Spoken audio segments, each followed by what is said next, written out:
माँ मत कहे सुनो साथ जी, भया चर्चा का बखत, अब तुम सुनियो चित दे, लाल आगे आए बैठे इन तखत, लाल आगे आए बैठे इन तखत।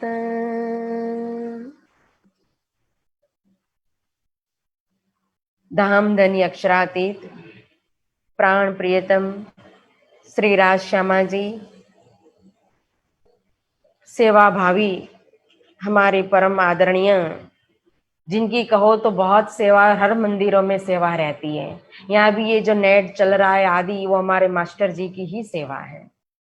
तो ऐसे परम आदरणीय सेवा भावी इचकल आहूजा जी एवं श्री प्रकाश जी, जिनके विषय में अभी अभी कहा मास्टर जी ने कि उनका स्वास्थ्य भी ठीक नहीं है, क्योंकि हम तो 1.5 घंटा आते हैं ऑनलाइन, वो तो सुबह से लगे रहते हैं 6 बजे से, तो रात को 10-11 बजे तक लगे रहते हैं। तो राजी महाराज उनको भी बल दे, इश्क दें और स्वास्थ्य ठीक रखे। और जो जो ऑनलाइन जहां जहां सुंदर साथ, मुंबई कहो, गुजरात कहो, कलकत्ता कहो, यूएसए कहो, या जहां जहां सुंदर साथ, जयपुर, दिल्ली, सभी जगह सुंदर साथ ऑनलाइन पर है और सभी श्रवण कर रहे वितक कथा को, तो सभी सुंदर साथ को मेरा प्यार भरा, प्रेम भरा प्रणाम। प्रणाम सुंदर साथ जी। आज 5वां दिन और 5वें दिन की मजल का शुभारंभ करते हैं कि सारी छिप कही तब। 6 दिन कुरान में वाके भये जब, ता दिन की हकीकत, सारी छिप कही तब, सारी छिप कही तब। बोलो श्री प्राणनाथ प्यारे की जय। प्यारे सुंदर साथ जी, कल की मजल में हमने श्रवण किया था कि ब्रह्म प्रिया किस तरह से काल माया को छोड़ करके, इस नश्वर ब्रह्मांड को छोड़ करके योग माया के ब्रह्मांड के अंदर पहुंची और वहां उथला वचन सुने, और फिर किस तरह से रास की रामतें हुई थी। जहाँ लंबी रात्रि रास खेला, ब्रह्मानंद लीला हुई, अनुकरण लीला हुई अंतर ध्यान के अंदर, और फिर उसके बाद भजनानंद लीला, फिर जिलना का रस लिया, फिर भोग का रस लिया और फिर परम धाम में आए। फिर उसके बाद फिर अक्षर भगवान के ऊपर हुक्म हुआ और अक्षर भगवान के द्वारा फिर ये प्रतिबिंब काल माया का ब्रह्मांड बना, जहाँ व्रज के अंदर फिर जो महारास हुआ था योग माया के ब्रह्मांड के अंदर, उसका ही प्रतिबिंब स्वरूप रास लीला हुई 6 महीना की रात्रि इस मृत्यु लोक के अंदर, इसी वृंदावन के अंदर, जिसमें वेद ऋचा सख्या और गौलक की श्री कृष्ण की शक्ति थी। फिर कंस के वध के बाद हमने देखा कि तीसरी शक्ति जो थी, जो वैकुंठ से सतलोक से भगवान विष्णु की आई हुई थी, जिन्होंने कहो तो 112 साल की लीला की, मथुरा द्वारिका लीला कर जाए पहुंचे वैष्णु वैकुंठ गारा। इस तरह से फिर वह शक्ति भी स्वधाम अपने धाम में, वैकुंठ धाम में आ गई। और फिर ब्रजमंडल के बाद कहो तो अरब के अंदर श्यामा जी की सुरता आई थी वापस, जो कल समझाया था और कल की वितक के अंदर, कल की मजल के अंदर आया था कि ये 3 सूरत मोहम्मद की, गुज हक का जाने सोई, ये तीनों सूरत हादी की जो आई, जुदे जुदे हम कारण कहा था। ये तीनों सूरत हादी यानी कि रो अल्लाह श्री श्यामा जी की सूरत है, बसरी, मलकी और हक्की, क्योंकि खेल हुआ मोहम्मद वास्ते, तो मोहम्मद आए वास्ते उम्मत कहा, ताथे एक कदम न्यारी न करें, मेहर कर धरी 3 सूरता।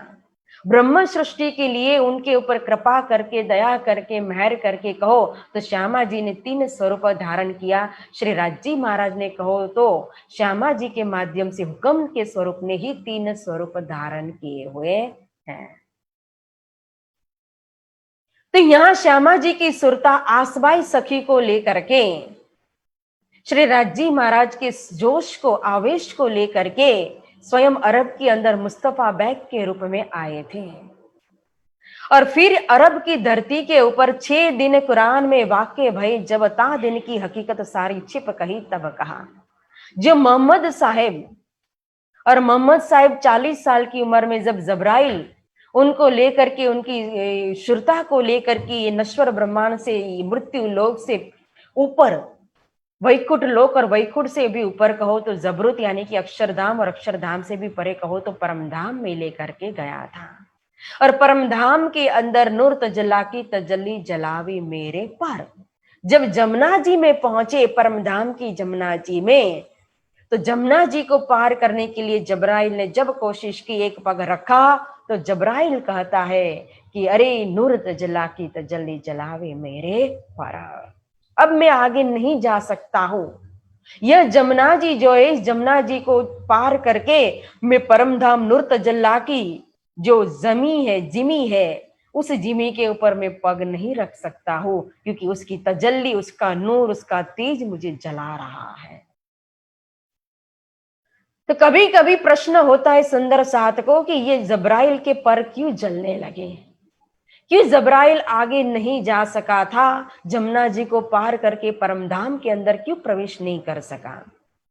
तो इसके अंदर भी विद्वानों के अलग अलग मत होते हैं, लेकिन पहले भी इसकी शायद चर्चा हो चुकी है कि मार्फत सागर के अंदर ही चौपाई आती है। जिस चौपाई के आधार पर देखेंगे तो जबराइल आगे न जाने का कारण था, उसके पर जलने का कारण था कि रूह की, जो मोहम्मद साहिब की जो रूह थी, जो श्यामा जी की सुरता है। तो यहां तारतम तो नहीं था। अब जबराइल आकर के उड़ा करके रूह को लेकर के गया था, लेकिन अभी तक कहो तो वो रूह जो है, उस रूह को अपनी पहचान नहीं है। इसलिए जो इश्क का, परमधाम के प्रेम का जो बल होना चाहिए, वो बल रूह के अंदर नहीं था। जैसे व्रज के अंदर प्रेम था, लेकिन परमधाम की पहचान नहीं थी, तो स्वयं सखियां नहीं पहुंची थी। बालाजी ने बंसी वेणुनाद करके ब्रज में से रास में निकाला। फिर रास में से भी कहो तो परमधाम में स्वयं नहीं पहुंची। प्रेम इश्क कितना था, लेकिन फिर भी कहना पड़ा कि हवे वाला या इटलू हूं मांगो खीने कड़गा न थइए, जिया अमने विरह नहीं चालो ते घर जाइए। तो कौन लेकर के गया? अपने इश्क के बल से नहीं, स्वयं बालाजी परमधाम में लेकर के जाते, परमधाम में पहुंचा दिया स्वयं हमारे प्रियतम श्री कृष्ण जी ने। तो यहां जब मोहम्मद साहिब की जब रूह गई, तो रूह को पहचान नहीं है अपनी। इसीलिए वो जो परमधाम का जो इश्क चाहिए प्रवेश करने के लिए, नूर तजल्ला के अंदर, रंगमल के अंदर, हाउद के अंदर, हाउद के अंदर, तो वो मूल मिलाव के अंदर प्रवेश करने के लिए वो बल उनके अंदर आया नहीं था। इसलिए जबराइल के पर जलने लगे थे। और फिर जब राजी महाराज ने अपना वो इश्क, प्रेम का आवेश दिया, जिसको कहा रफ रफ का तखता, तो वही रफ रफ का तखत मतलब क्या है? प्रेम रूपी सुखपाल है। जब अपना आवेश राजी महाराज ने दिया, तो मोहम्मद साहिब सीधा जमुना जी को पार करके, परमधाम के अंदर 7 घाट को पार करके, और अमृत वन से को आगे चांदनी चौक में प्रवेश करके, भौम बरस की सीढ़ी चढ़ करके, धाम दरवाजा को पार करके, 28 स्तंभ के चौक को पार करके, और फिर आगे 4 चौरस हवेली जो है उसको पार करके गोल हवेली मूल मिलावा के अंदर प्रवेश करते हैं।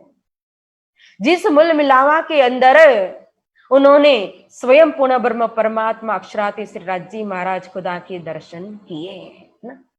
12,000 ब्रह्म प्रियाओं को भी देखा, श्यामा महारानी को भी देखा। तभी कहा कि न मोतियों के मुख पर कुलफ क्यों लगा हुआ है? कुलफ यानी कि ताला, क्योंकि फरामोशी में थी रूह, जागृत नहीं थी। या प्रमाण है, इस समय रूह जो थी वो फरामोशी के अंदर थी। इसीलिए मोहम्मद साहिब ने कहा कि न मोतियों के मुख पर कुलफ क्यों लगा है? क्यों लगा था? क्योंकि उन्होंने नश्वर खेल देखने की इच्छा की थी, और वही खेल देखने के लिए वो बैठी है। और जब मोहम्मद साहिब यहाँ प्रकट हुई श्यामा जी की सुरता, तो ब्रह्म प्रिया उनके परात्म स्वरूप तो वहां बैठे हैं। तो यहां अरब के अंदर कहो तो ब्रह्म सृष्टि इस समय आई नहीं थी, इसलिए किसी भी प्रकार की लीला नहीं हुई है। लेकिन थी तो किस तरह से थी? हुक्म के अंदर ही थी। 12,000 कहो तो श्यामा जी के अंदर ही थी। स्वयं मोहम्मद साहिब के अंदर ही 12,000 ब्रह्म सृष्टि थी, बाहर नहीं थी उनकी सुरता, इसलिए अरब के अंदर कोई लीला नहीं हुई थी। और जब रूबरू हुए श्री राजी महाराज के, बहुत सारी रद बदल होती है, मतलब कि वार्तालाप होता है, लेकिन मुख्य 90,000 हरफ सुनाए श्री राजी महाराज ने। और जब 90,000 हरफ लेकर के आए, तो यहां आकर के जैसे कल कहा कि 30,000 जो है उसके द्वारा उन्होंने शरीयत चलाई, क्योंकि उस समय जो परिस्थिति थी, जैसे मनुष्य थे, जिस प्रकार के उनका आचरण था, व्यवहार था, उसी प्रकार से उन्होंने उनको इतना ही ज्ञान दिया। फिर 30,000 स्वयं श्री राजी महाराज ने कहा था कि हकीकत का जो है वो लिखना, अगर कोई योग्य हो तो उसको सुनाना, अन्यथा किसी को भी कहना नहीं। और जो 30,000 मार्फत के हैं वो मैं स्वयं आखिर में आकर के खोलूंगा। इस तरह से भविष्यवाणी स्वयं श्री राजी महाराज ने की। और वही 30,000 हरफ यानी कि शब्द व ज्ञान को लेकर के कहो तो यहाँ स्वयं आए और 30,000 के द्वारा जो शरीयत चलाई, तो इसी से कहा कि इस्लाम धर्म की स्थापना हुई थी। तो 6 दिन कुरान में वाक़े भये जब, तो कुरान जो इसीलिए प्रमाण रूप माना जाता है, साक्षी है, क्योंकि इसके अंदर जो बातें लिखी हुई है वो स्वयं श्री राजी महाराज ने जो सुनाई थी वही बातें हैं।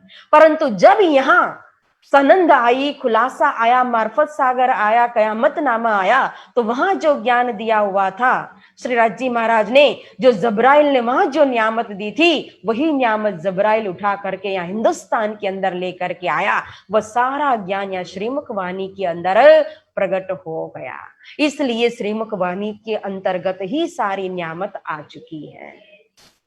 तो 6 दिन के अंदर एक दिन है तामे, एक दिन व्रज में, दूजा दिन है रास कहा। देखो 6 दिन की जो हमारी लीला है इस जागनी ब्रह्मांड के अंदर मात्र नहीं, ये 6 दिन की लीला तो खेल की लीला है। जिस समय 4:30 बजे हम खेल देखने के लिए बैठे, और जो समय के अंदर वो जो ब्रह्म रात्रि के अंदर, लैलतुल कद्र की रात्रि के अंदर, तो उसी रात्रि के अंदर की यह 6 दिन की लीला है, जिसमें सबसे पहले दिन की लीला महामती स्वामी श्री लालदास जी महाराज ने हमें वर्णन करके सुनाई कि व्रज की 11 बरस और 52 दिन की लीला थी, जहां प्रेम था। कैसा प्रेम?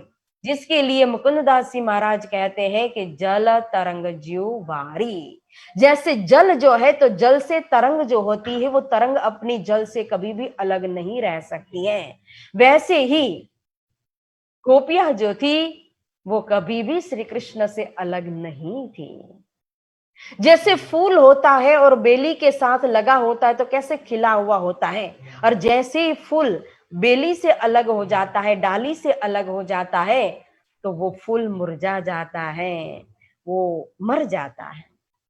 जैसे जल जो है, तो जल और मीन, उसका संबंध कैसा है? तो मीन जब जल से अलग होती है तो वो रह नहीं सकती है, वहां तड़प तड़प करके मर जाती है।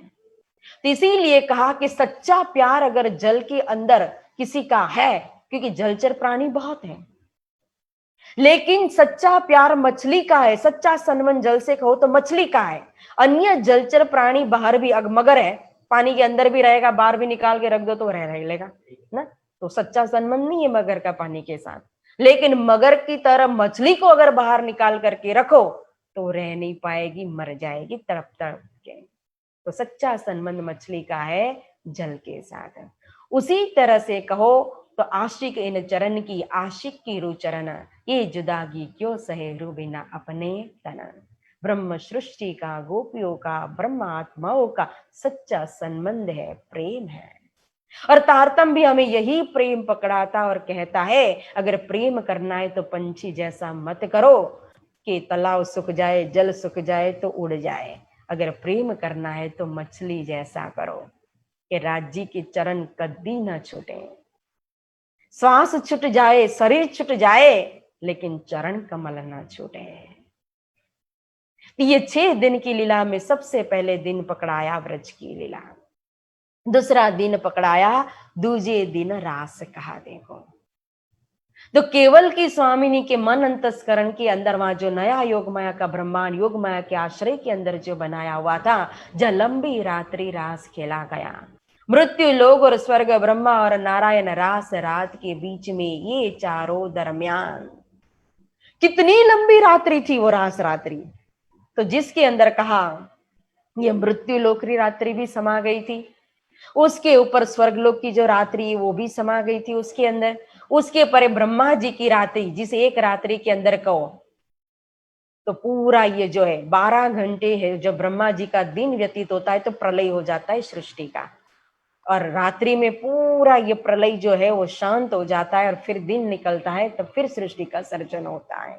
तो कितनी लंबी रात्रि ब्रह्मा जी की, एक कल्पांत की रात्रि, और इतनी बड़ी रात्रि भी समा गई। और उससे भी बड़ी कहो तो सबसे बड़ी रात्रि होती है नारायण भगवान की। तो इतनी बड़ी रात्रि मतलब कि यहाँ कहने का मतलब है कि इतना लंबा समय योग माया के ब्रह्मांड के अंदर व्यतीत हो गया। रात एक ही थी और निरंतर रास चलता रहा, और यह रास के अंदर कहो तो ब्रह्म सृष्टियों ने भरपूर प्रेम रूपी रस का पान किया। एक प्रकार से रस पिया था वृक्ष के अंदर, दूसरे प्रकार से कहो तो ईशक का पान किया योगमाया के ब्रह्मांड के अंदर, रास के अंदर। फिर कहते कि यह दिन है तीसरा, यह जो है वो तीसरा दिन है मोहम्मद साहेब की बीतक, और 60 बरस और 3 ये रब्बानी कलाम लाई के सबको दिया यकीना। अब मोहम्मद साहिब इस धरती के ऊपर रहे इस वजूद के अंदर, इस वजूद की उम्र बताइए 60 बरस और 3 यानी कि 63 बरस तक रहे। और 63 बरस दरमियान उन्होंने क्या किया, तो रब्बानी कलाम लाई के सबको दिया आकिन, मूर्ति पूजा को छोड़ करके एक तौहीद का कलमा यानी कि परब्रह्म परमात्मा की पहचान करवाई। खुदा को चौथे आसमान में दिखा दिया कि इन मूर्तियों के अंदर, कालबुत के अंदर खुदा परमात्मा नहीं है, वह तो चौथे आसमान के अंदर मतलब के परम धाम के अंदर, अक्षरातीत धाम के अंदर है। इस तरह से 3 दिन की लीला का यहाँ महामती जी वर्णन करते और फिर कहते हैं यह कथा बहुत है, विस्तार नहीं सुमार, पर चौथे दिन की सैया करो विचार। बोलो श्री प्राणनाथ प्यारे की जय। तीसरा दिन अरब का है तो चौथा दिन कहो तो श्री सतगुरु स्वरूप की बीतक है। अब जो प्रागट्य होगा 1638 से लेकर के 1722 तक, और 5वां दिन की वितक जो है 5वां दिन की लीला यानी कि 1722 से लेकर के श्री 5 पद्मावतीपुरी धाम पन्ना धाम के अंदर पधारते हैं, वहां तक की लीला मतलब विक्रम संवत 1739 तक ले सकते हैं। और फिर उसके आगे जो है वो छठा दिन वो मोमिनों की जागनी का समय है, जिसका समय कहो तो अनलिमिटेड भी ले सकते, क्योंकि ये दिन मुकर्रर किने न किया। अब जागनी कितनी लंबी है वो स्वयं श्री राज जी ने अपने हाथ में रखा है। जब तक ब्रह्मांड है, जब तक ब्रह्म प्रिया इस संसार के अंदर है, खेल के अंदर है, तब तक छठा दिन है मोमिनों की जागनी का समय है। 7वां दिन में मूल मिलावा के अंदर फिर वही 4:30 के समय में हम उठेंगे। तो 3 दिन की लीला का वर्णन करने के बाद महामती जी कहते हैं यह कथा बहुत है, विस्तार नहीं सुमार। अब तीसरे दिन की वितक कहो उसका भी शुमार नहीं है, लेकिन कहां तक, जैसे कल कहा था कि हमें ना वहां रोजा करने जाना है, ना कलमा पकड़ने के लिए जाना है, ना मस्जिद में जाकर के नमाज करनी है। जो ज्ञान था वो ज्ञान यहाँ हमें तारतम्य दीजिए, स्वरूप जो था वो स्वरूप यहाँ चौथे स्वरूप में आ करके अब वो भी समाविष्ट हो गए हादी के अंदर, रूह अल्लाह के अंदर, श्यामा जी के अंदर आकर के वो स्वरूप भी समा गया। तो अब जागनी ब्रह्मांड में इस समय जिस ब्रह्मांड के अंदर हम हैं, तो यहाँ जागनी ब्रह्मांड के अंदर तो विशेष, क्योंकि वहां लीला नहीं हुई है, अब लीला का जागनी ब्रह्मांड के अंदर प्रारंभ हो रहा है चौथे दिन से।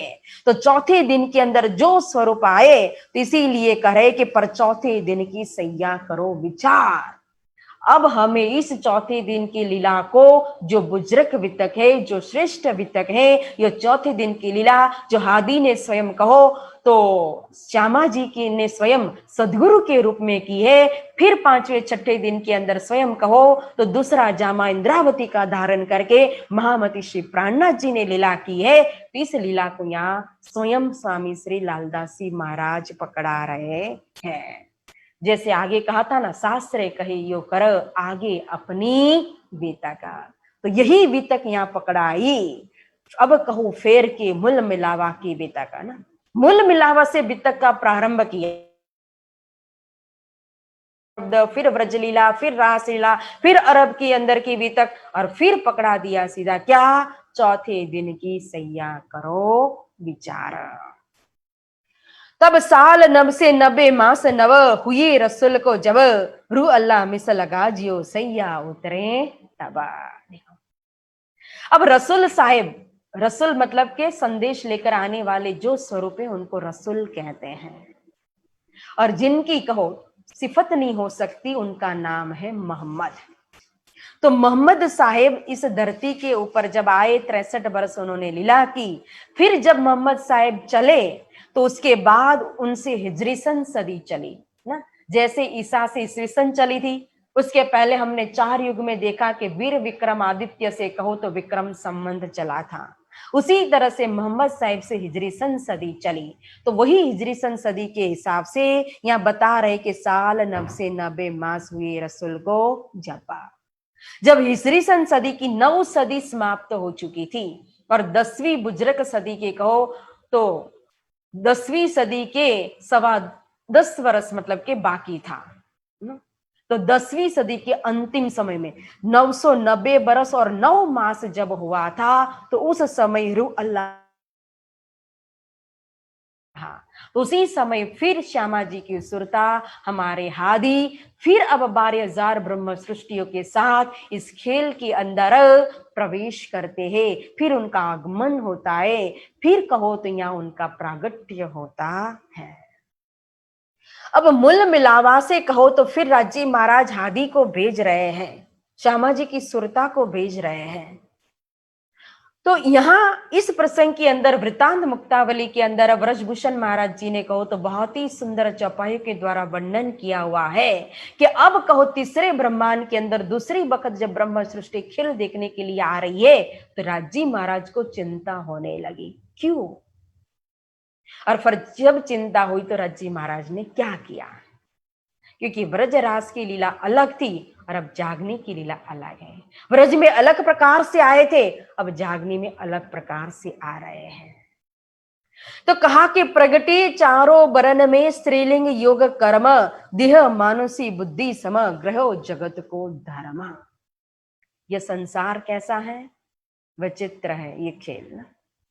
पहले ब्रज के अंदर आए तो एक ही ब्रज मंडल के अंदर थे, एक ही जाति कहो स्त्री जाति के अंदर थी 12,000 ब्रह्म प्रिया, और एक ही कौम के अंदर थे, आहिर कौम के अंदर ना। जबकि अब यहां आ रहे हैं तीसरे जागनी ब्रह्मांड के अंदर, तो प्रगटे चारों वर्ण में स्त्रीलिंग योग कर्म का। अब चारों जाति के अंदर आ सकती है ब्रह्म सृष्टि की सुरता, जहां जहां उत्तम प्रकार के जीव होंगे तो उस जीव के ऊपर वो आत्मा विराजमान हो सकती है। और चारों जाति मतलब कि ब्राह्मण, क्षत्रिय, वैष्णव, शूद्र, किसी भी जाति के अंदर, कि वहां खोजी बाई के अंदर नहीं आई थी रही बाई की वासना ना। तब श्री महाराज ने पूछा था, श्री जी ने पूछा था सदगुरु महाराज को कि भाई क्या असुर जाति के अंदर भी, मलेक्ष जाति के अंदर भी कहो तो क्या कोई वासना आई है? तो कहा था कोई कोई वासना जान। तो यहाँ प्रगटे चारों वर्ण में कहा, किसी भी वर्ण के अंदर, किसी भी जाति के अंदर कहो तो ब्रह्म सृष्टि की सुरता आ सकती है। और फिर यहां आने के बाद जिस संसार को देखेगी तो उस संसार के अंदर वो घुलमिल हो जाएगी।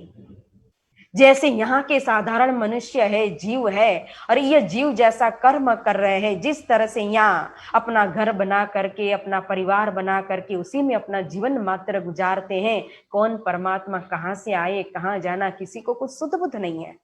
तो इसी तरह से ब्रह्म सृष्टि भी जीव के साथ मिल करके जीव जैसे ही कर्म करने लगेगी, मतलब कि दुनिया के धर्म को ही अपना लेगी। वही आग पानी पत्थर जो दुनिया पूज रही, वही आग पानी पत्थर को पूजने लगेगी, क्योंकि परम धाम की मूल की बुद्धि विस्मृत होने के कारण। इसीलिए वृतांत मुक्तावली के अंदर ब्रजभूषण जी महाराज कहते हैं कि जग में मिली जग से भये, बिसरी मूल सुबुद्धि, भव समुद्र दुख रूप में गति मति रही न सुधीर। इस जग में आकर के जग के साथ मिल जाएगी। परम धाम की बिसरी मूल सुबुद्धि, वहां की बुद्धि विस्मृत होने के कारण ये दुख रूपी संसार के अंदर कहो तो गति मति रही न सुधि। अपना परम धाम का चलन व्यवहार बोली सब कुछ उनका कहो तो शुद्ध बुद्ध विस्मृत हो जाएगी और यहाँ के जीव जैसा ही चलन व्यवहार उनका आ जाएगा। कब छूटेगा? जब तारतम आएगा, जब तारतम का प्रकाश उसके अंदर जाएगा। और जब प्रकाश अंदर जाएगा तो वचन वाला जीना वाले रारे लागे। ये बानी तिच्छनति सार सो निकसेगी वार के पार, सालसी सकल संधान। जब वो वचन अंदर जाएंगे ब्रह्म सृष्टि के, क्योंकि वचन तो सारी सृष्टि के अंदर एक प्रकार से रख दिया है। ये बानी गर्जत मांझ संसार, खोजी खोज मिटावे अंधार, मुंडमती न जाने विचार, महामत कहे पुकार पुकार। लेकिन ब्रह्म सृष्टि जब अपने धाम की बातों को सुनेगी, केशवदास जी महाराज कैसे, अरे ये तो अक्षरातीत था, तुम न करी पहचान। तो जैसे ही परम धाम की वचन को अपने वाला जी की, अपने प्रियतम के तारतम के वचन, उसका प्रकाश जब हृदय के अंदर जाएगा तो उसको वार पार कर देगा। तब ये जो जीव का आचरण अपनाया है, जो संसार का व्यवहार अपनाया, या कि गतिमति जो अपनाई है ना, तो यह सब छूटने लगेगा, बंधन छूटने लगेगा। फिर परम धाम की बुद्धि विस्मृत जो हो चुकी थी, वो स्मृति में आने के कारण कि मैं कौन, कहां से आई, कहां मेरो भरतार, तो फिर वहां के गुण को, अपने परात्म के गुण को धीरे धीरे वो धारण करेगी, अपनाएगी और परम धाम का कौल फैल हाल, मतलब के चलन व्यवहार सब कुछ वो परम धाम का अपनाने लगेगी। भवजल तीक्ष्ण धार अति टिके न काहू पाव, त्रिगुणादि ऋषि नर मुनि चले न काको दाव। अगर तारतम नहीं होता तो क्या हालत होती। यह संसार कोई सामान्य संसार नहीं, ये माया अति बलवंती ना। यह भवजल, यह संसार सागर अति तीक्ष्ण है, तेज है, इसका प्रवाह इतना जबरदस्त है। इसके अंदर की जो लहरें जो चलती है भवसागर के अंदर, काम क्रोध लोभ ईर्षा द्वेष छल कपट मान बढ़ाई प्रतिष्ठा, ये सब लहरें सबको बहा करके ले जाती है। जो भी यहाँ पग रखता है ना, तुरंत माया उसको अपने बंधन में बांध देती है। किसी का भी जोर, त्रिगुणादि ऋषि नर मुनि चले न काको दावा, किसी का भी जोर इस माया के आगे चलता नहीं है। सुख सनका दिकने नवटड़ी, लक्ष्मी नारायण ने फरी वड़ी, विष्णु वैकुंठ लीधा माहे, सागर शिखर न मुक्या क्या है। ये ऊपर हवे शू कहो बीजा नाम ते केना लो, एणे वचने सरवाळो थयो, ब्रह्मांड नो धन सर्वे आव्यो। देखो त्रिदेवा ब्रह्मा विष्णु महेश और त्रिदेवा द्वारा उत्पन्न हुई ये तीन गुण युक्त, तमोगुण रजोगुण सतोगुण युक्त ये सृष्टि, तो ये सृष्टि के अंदर जितने भी बड़े बड़े हैं छोटे बड़े, उन सबको बहा करके ले जाती। किसी का भी जोर माया के सामने चलता नहीं है। किसका जोर चलेगा? जिसके अंदर पूर्ण ब्रह्म परमात्मा की पहचान है, भक्ति है, पूर्ण ईश्वर और ईमान है, उसी का जोर चलता है। उसके सामने माया का जोर चलता नहीं है। जो शुक्राना में आगे आएगा हम श्रवण करेंगे। गुण प्रवाह में जगत सब, स्वर्ग मर्य पाताल, बुढ़े उचरे अति दुखित, परे काल के झाल। यह संसार जो है ना, वो तीन गुण रूपी भौरी के अंदर फिरता रहता है, तमोगुण रजोगुण और सतोगुण। और तीन लोक के अंदर ही इसीलिए जीव जाते दुख सुख भोगने के लिए, कभी स्वर्ग में गए, कभी पाताल में गए, और कभी फिर पाताल और स्वर्ग से सुख भोग करके आ गए, या तो नरक में जाकर के अशुभ कर्म का दुख भोग करके आ गए, तो फिर कर्म करने के लिए मृत्यु लोक के अंदर जन्म लेते हैं, फिर जन्म और मरण के चक्कर में पड़ते हैं। तो इसी तरह से बारंबार काल की मार को सहन करते ही रहते हैं। यहाँ जन्मते हैं, वहां मरते, वहां मरते, यहाँ जन्मते, इस योनि से दूसरी योनि, दूसरे में से तीसरी, इसका कोई अंत ही नहीं होता है। ये रात्रि इतनी लंबी चलती है। पुनः पुनः जन्मे मरे, दुख में सुख करे लिंद, असत सत्य करे थाप्यो, पीठ सत्य कहे देना।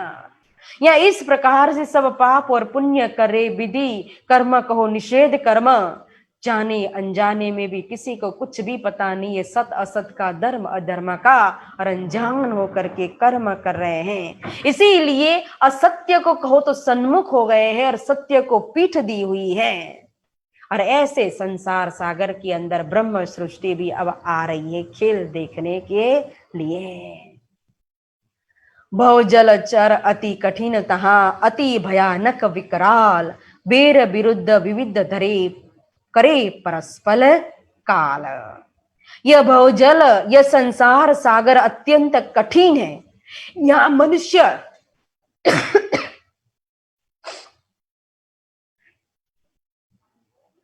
यह मनुष्य रूपी जो प्राणी है, यह मनुष्य रूपी प्राणी भी यहां कहो ना तो बहुत बड़ा विकराल मगरमच्छ की तरह है, क्योंकि यहां बड़ी मछली छोटी मछली को हमेशा निगल जाती है। जिसकी सत्ता, जिसके हाथ में लाठी, उसी की भैंस। तभी कहा मोमिन तो है गरीब बकरी जेता बल। देखो अब ये मायावी संसार, इसमें बड़े बड़े जो होते हैं, जिसके पास सत्ता होती, वो गर्जना करते सत्ताधीश। अब दिल्ली की मजल में देखो, दिल्ली में ही बैठे हैं ना,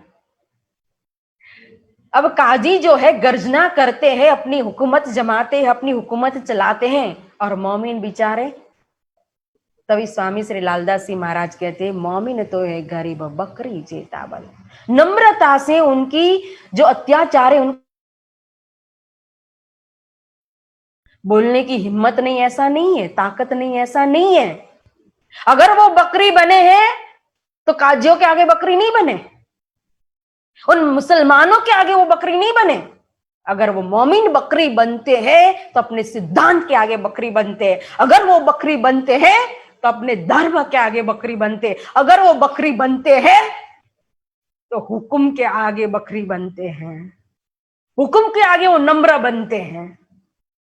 बाकी इसीलिए स्वामी श्री लालदास जी महाराज कहते हैं मोमिन तो है गरीब बकरी जेता भला। वो सिद्धांत के आगे हारे से होई जीत समझते हैं। इसकी हार में भी अपनी जीत है, क्योंकि वो झूठी शेर की तरह गर्जना करना नहीं जानते हैं, क्योंकि उन्होंने धर्म को, आचरण को अपनाया है, तारतम्य के प्रकाश को अंदर अपनाया है। तो इसीलिए यहां स्वयं कह रहे हैं कि ऐसा संसार सागर जहां चारों विकराल मगरमच्छ बड़े बड़े जो निगलने के लिए बैठे हैं और निगल जाते हैं, और ऐसा वीर विरुद्ध विद धरे करे परस्पर काल। एक दूसरे से ईर्षा करना, एक दूसरे को नीचे गिराना, नीचा दिखाना ना। वो हंसी का प्रकरण है ना कि एक सीढ़ी चढ़ने जाती तो दूसरा उसकी टांग पकड़ करके उसको नीचे खींचती है। तो ऐसा ही संसार, ये तो मायावी जीव का कहो उसका गुण है, ईर्षा करना, पछाड़ना, अधर्म करना, राजकारण करना, धर्म के नाम पर भी कहो तो छल करना। यह क्या है? जीव का कर्म। ये ब्रह्म सृष्टि के लक्षण नहीं होते हैं। लेकिन खेल है ना, तो खेल के अंदर भी खेल चलता है, एक प्रवृत्ति मार्ग का, एक निवृत्ति मार्ग का। तो वही यहां बता रहे ब्रजभूषण महाराज जी कि यहां तक कि करे परस्पर काल, एक दूसरे को मारने के लिए भी, मिटाने के लिए भी, सत्ता के लिए तैयार हो जाते हैं। ऐसा संसार है, ये भवसागर ऐसी माया है। और ऐसी माया के बीच में, संसार के बीच में, वो परम धाम की ईशक के सागर के अंदर हमेशा ईशक का गान खान पान करने वाली वो ब्रह्म सृष्टि भी इस संसार सागर के अंदर आ रही है खेल देखने के लिए। तभी श्रीराज जी महाराज को चिंता हो रही है कि अब मेरी ब्रह्म सृष्टि ऐसे संसार में जाएगी, क्या होगा। प्रकृति आदि दई शेषलो बहुजल दुख की मुरल ता अथा अंधेर में परे दूर ते दूरा। प्रकृति आदि दई शेष लो, यह 14 लोक ब्रह्मांड, स्थूल ब्रह्मांड, उसके परे सूक्ष्म कहो, कारण कहो, महाकारण कहो, पांचवी सर समष्टि, उससे भी पार बेहद, और बेहद से भी पार कहो अक्षर, और अक्षर से भी पार वतन परम धाम रंग महल से। इतनी दूर से ब्रह्म सृष्टि आ रही है खेल देखने के लिए। तो प्रकृति पार के पार तहां करुणा चित्त विचार, परमहंस के काज जग, सतगुरु नर वपु धार कहा। वो परम धाम से, अक्षरधाम से, सत स्वरूप कहो, केवल ब्रह्म कहो, सबलिक ब्रह्म कहो, अव्याकृत ब्रह्म कहो, सबको पार करके इस नारायणी सृष्टि के अंदर, इस जगत के अंदर 14 लोक ब्रह्मांड, और 14 लोक ब्रह्मांड के अंदर भी मृत्यु लोक, और मृत्यु लोक के अंदर भी इस भारत वर्ष के अंदर आ रही है खेल देखने के लिए। तभी कहा कि करुणा चित्त विचार, प्रकृति पार के पार, वो हद पार बेहद बेहद पार, अक्षर अक्षर पार वतन, वो रंग महल के अंदर जो विराजमान जो स्वरूप है, जो कंचन रंग के सिंहासन पर हमारे प्राण प्रियतम विराजमान है, जो दुल्हा उन्हें अपनी दुल्हन के लिए चिंता हो रही है, तभी श्री राजी महाराज ने अपने दिल में करुणा को धारण किया और फिर श्यामा जी को हुक्म किया कि लई चालो आवेश मां मुकु एकला, ये श्यामा मेरे आवेश को लेकर के जाओ। अब ये तीसरे जागने के ब्रह्मांड के अंदर 12,000 ब्रह्म प्रियाओं के मनोरथ पूर्ण करना है और इनकी इच्छा को पूरी करके वापस लेकर के आओ। तो मूल जिम्मेदारी सारी खेल की, जागनी ब्रह्मांड की जिम्मेदारी सौंपी किसको? श्यामा जी को। इसीलिए कहा ब्रजभूषण महाराज जी ने कि परमहंस के काज जगह सतगुरु नर वपु धारा। देखो परमहंस ब्रह्म सृष्टियों को कहा, तो ब्रह्म सृष्टि के लिए कहो तो अब सतगुरु ने, श्यामा जी ने स्वयं नर वपुधार, मतलब कि शरीर हमारे जैसा ये पृथ्वी जल अग्नि वायु आकाश, ये 5 तत्व का शरीर धारण किया इस संसार के अंदर। अब कैसे आई श्यामा जी? अभी अभी हमने श्रवण किया तो लगेगा कि श्यामा जी तो कंचन रंग के सिंहासन पे बाजू में बैठे, तो उनके ऊपर तो फरामोशी है। जब श्यामा जी फरामोशी में है तभी तो 12,000 के ऊपर फरामोशी पड़ी, और जब श्यामा जी के साथ 12,000 फरामोशी में है और 12,000 के साथ जब श्यामा जी फरामोशी के अंदर है, तो फिर श्यामा जी को भेजा कैसे?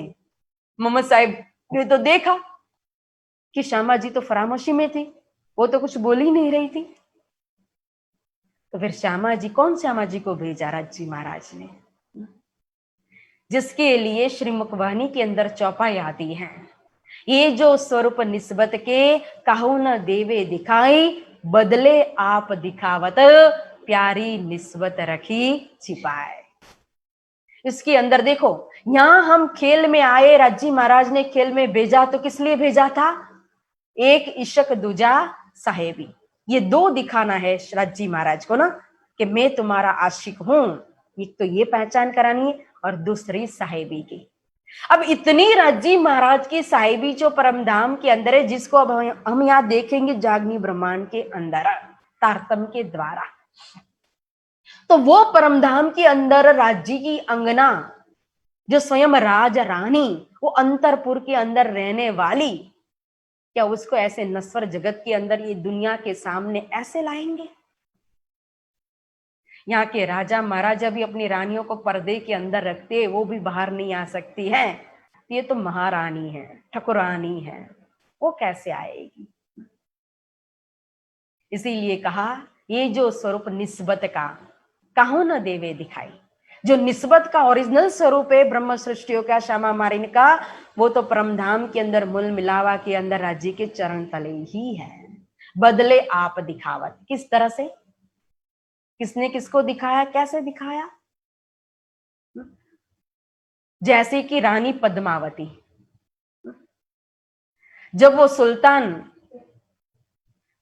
और उस सुल्तान ने देखो, क्या नाम था उसका, खिल्ली जी के ऐसा कुछ नाम था उसका, उस सुल्तान ने रानी पद्मावती को देखना चाहा और उसने मांग की वो मेवाड़ की, चित्तौड़ के राजा के पास, जिसका नाम था रतन सिंह।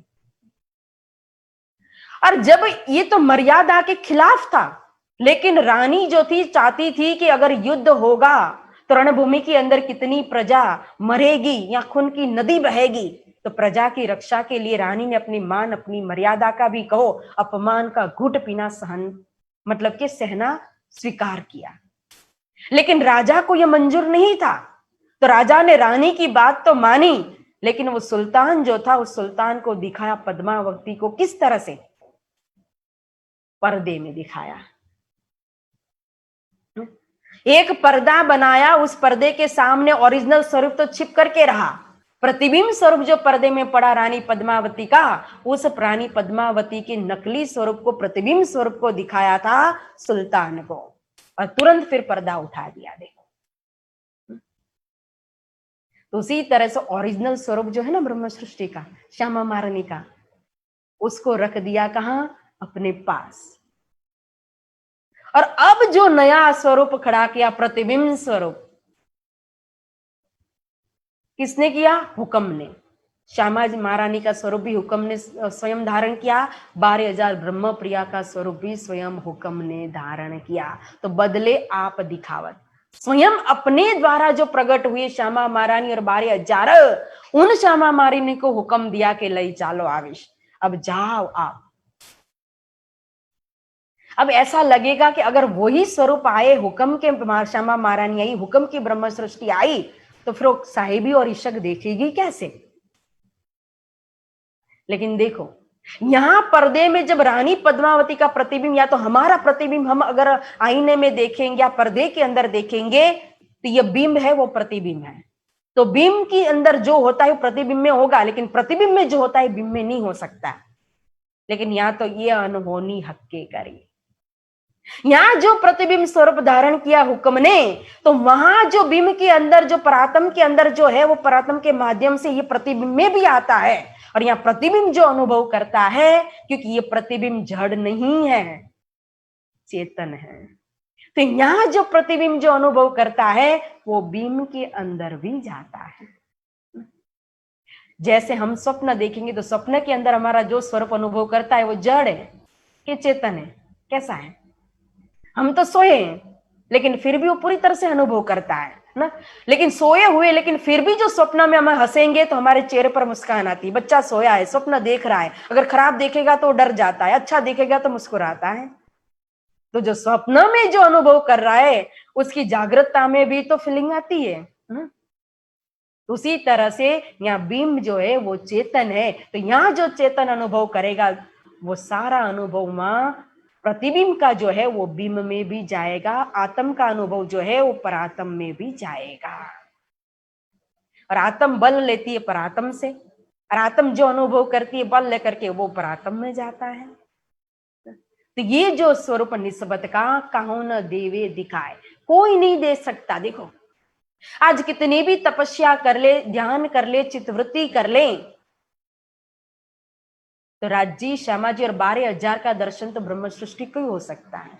अगर जीव कष्ट नहीं करेगा, तब करेगा, तो राजी के दर्शन होंगे, लेकिन निस्बत के स्वरूप के दर्शन नहीं होंगे। राजी अपना दर्शन देंगे, लेकिन निस्बत को नहीं दिखाएंगे। इतना इश्क है उनका, यही इश्क देख रहे हैं। तो बदले आप दिखावत, प्यारी निस्बत रखी छिपाए। तब यह निस्बत का जो स्वरूप जो है, वो परमधाम के अंदर मूल परात्म स्वरूप जो है, राजी महाराज की सिंहासन में बैठा है, बाजू में श्री ठाकुरानी जी का, और 12,000 भी चरण तले बैठे, तामसी, राजसी, स्वातसी ना। अब जो हुक्म ने जो स्वरूप धारण किया निस्बत का, वो हुक्म की श्यामा महारानी, उनके साथ 12,000 ब्रह्म प्रिया इस खेल के अंदर आ रहे हैं। संवंत 1637 पोष मास बड़ भागी, उज्जवल पक्ष परम तिथि तेरस, परम मुहूर्त लागी। अब राजस्थान के अंदर उमरकोट गांव के अंदर एक पति पत्नी रहते थे, मतु मेहता और कुंवरबाई। यह मतु मेहता और कुंवरबाई बहुत ही धार्मिक थे, मान लो कि धर्म की मूर्ति स्वरूप ही थे। दयावंत है, श्रद्धालु है, सेवाभावी है, भक्तिवान है, घर में भी भजन भक्ति करते हैं, करवाते भी ये भजन कीर्तन आदि, साधु संतों की सेवा भी करते थे। और मतु मेहता 6 मास, जो वृतांत मुक्तावली के अंदर ही लिखा हुआ है कि 6 मास जो है वो खेती करते थे, और 6 मास जो है वो व्यापार करते थे। और फिर मतु मेहता और कुंवरबाई की उम्र बहुत हो चुकी थी। 32 साल की उम्र है कुंवरबाई की और मतु मेहता की 40 वर्ष की उम्र होती है। लेकिन उनके वहां कोई पुत्र नहीं था, संतान नहीं थी। लेकिन उनकी निष्ठा भक्ति के अंदर, धर्म के अंदर बहुत थी। वो वैष्णव संप्रदाय से जुड़े हुए थे। उनके घर में बाल मुकुंद जी की सेवा भी थी। बड़े भाव से, प्रेम से बाल मुकुंद की सेवा भी करती थी कुंवरबाई। तो ऐसे धार्मिक प्रवृत्ति के जो धर्म की मूर्ति समान थे मतु मेहता और कुंवरबाई। अब राजी महाराज की नजर जो है इन दोनों पवित्र जीवों के ऊपर पड़ी। तो इसीलिए अब इनका भाग्य जो है वो उदय होने जा रहा है, धन धन होने जा रहा है। संवत 1637 पोष मास बड़ भागी कहा। विक्रम संवत 1637 के अंदर पोष का मास था, उज्जवल पक्ष यानी कि कृष्ण पक्ष था और 13 की तिथि थी। इस दिन कहो तो मतु मेहता और कुंवरबाई के भाग्य के दरवाजे खुलने लगे। कुंवरबाई सुबह सुबह हमेशा ब्रह्म मुहूर्त में उठती है, मतु मेहता भी ब्रह्म मुहूर्त में उठते थे। उठ करके दोनों अपना नित्य क्रम स्नान आदि करके फिर ध्यान भी करते, सेवा पूजा भी करते हैं और अपने घर का काम आदि जो भी प्रवृत्ति है सब कुछ निपटाते थे।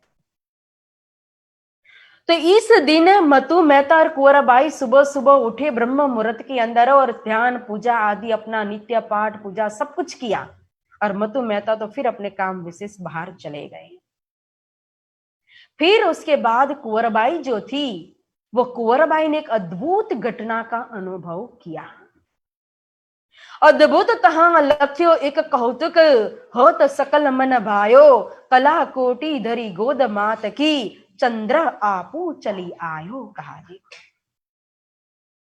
यही विक्रम संवत 1637 के अंदर पोष का मास और कृष्ण पक्ष नहीं परंतु उज्जवल पक्ष था, शुक्ल पक्ष था और 13 की तिथि थी और कुंवरबाई सुबह सुबह ब्रह्म मुहूर्त में ध्यान करके खड़ी थी तो उसने देखा कि आसमान के अंदर 16 कला युक्त जैसे चंद्रमा खिला हुआ है। और कुंवरबाई क्या देख रही है कि अद्भुत आश्चर्यजन्य घटना घटित हुई उसके साथ। जिस आसमान की तरफ उसकी नजर गई और चंद्रमा को वो देख रही है तो चंद्रमा का इतना नूर था और जैसे कुंवरबाई ने अनुभव किया कि वो चंद्रमा की जो चांदनी है उसका जो नूर है, उसका जो तेज है ना, वो आसमान से नीचे उतर रहा है। उतरता उतरता उतरता उतरता कुंवरबाई के पास आया और पास में आकर के मुख में समाया और मुख से कहो तो उसके उदर में जाकर के समा गया। कुंवरबाई चौंक गई कि ये क्या देखा मैंने।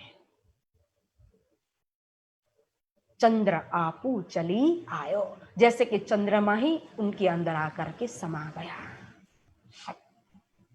फिर जब आए मतु मेहता जी घर तो कुंवरबाई ने सारी घटना जो घटित हुई थी यह घटना सुनाई कि आज ऐसा ऐसा हुआ। मैं खड़ी थी आसमान में 16 कला युक्त चंद्रमा, उसकी चांदनी पथरी हुई थी और वो सारा नूर तो मेरे अंदर आकर के समा गया।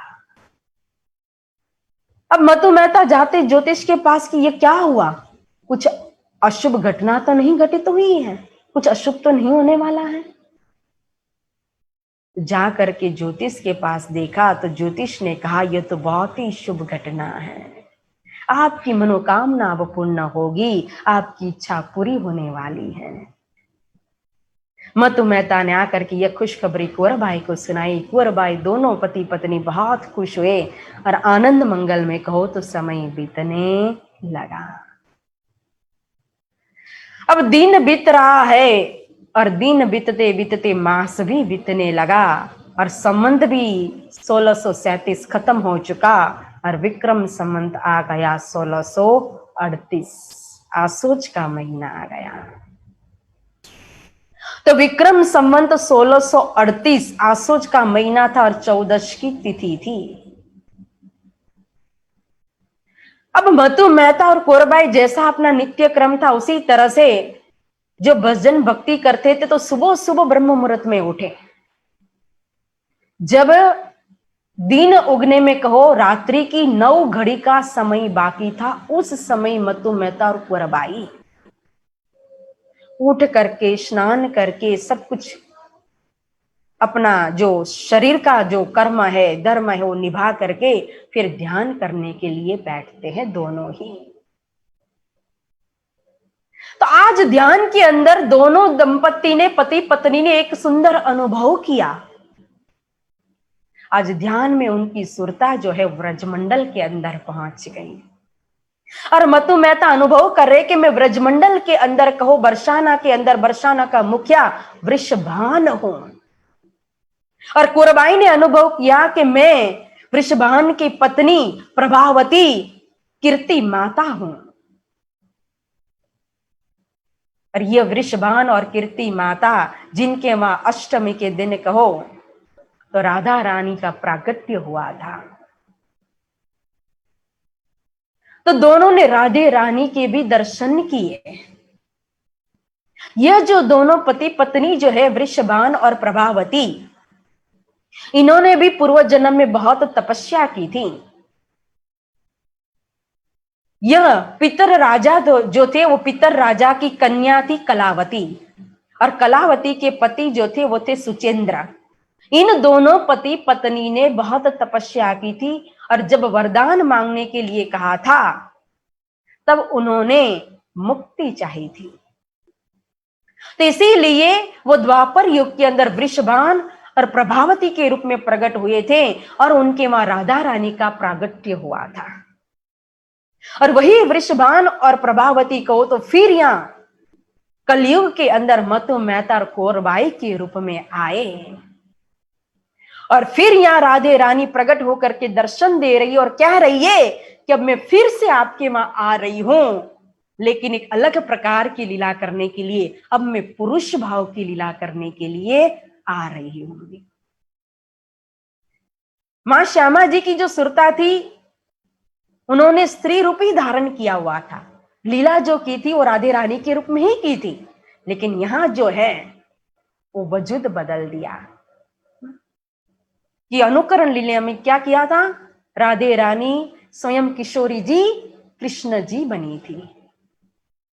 तो यहां स्वयं अब पुरुष भाव की लीला के लिए मतु मेहता और कुंवरबाई के घर प्रकट हो रहे हैं।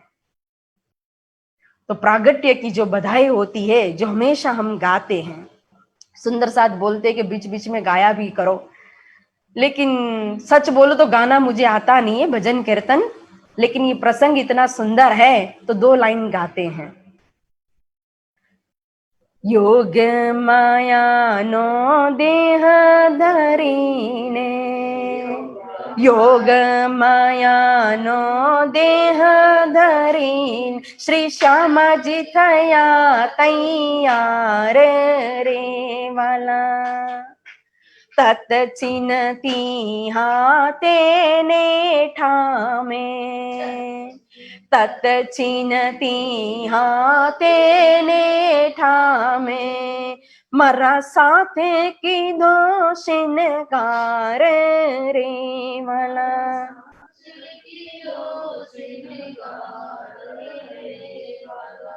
शोभा सागर साथ तणी रे, शोभा सागर साथ तणी रे, सखी केणी पेरे वर्णमाय रे वाला, हूँ रे अबुज काई घणु नवल हूँ, हूँ रे अबुज काई घणु नवल हूँ, एનું નિર્માણ કેમ કરી થાય રે વાલા, યોગ માયાનો દેહ ધરીને, શ્રી શ્યામજી થયા તૈયાર રે વાલા, कोटाने कोट जाने सूरज उदिया, कोटाने कोट जाने सूरज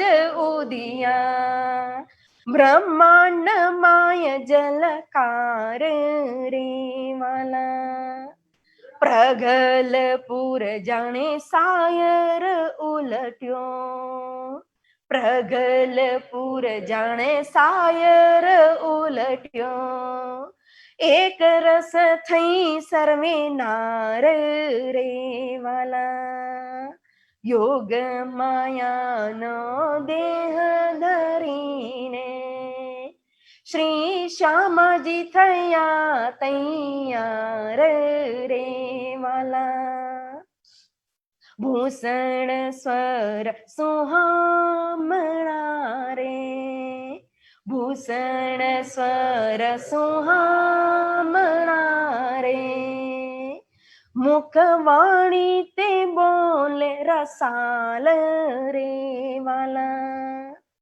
ईश्वर ने जारे श्रवणा दीजे ईश्वर ने जारे श्रवणा दीजे त्यारे आड़ो न आवे पंपाल रे वाला रस भर रंग वाला जी सुरमवा रस भर रंग वाला जी सुरमवा उच्च रंग आंगन माया रे वाला श्री इंद्रावती बाई कहे दामना सातने श्री इंद्रावती बाई कहे धामना सातने हूँ नमी नमी लागू पाय रे वाला नमी नमी लागू पाय रे वाला योग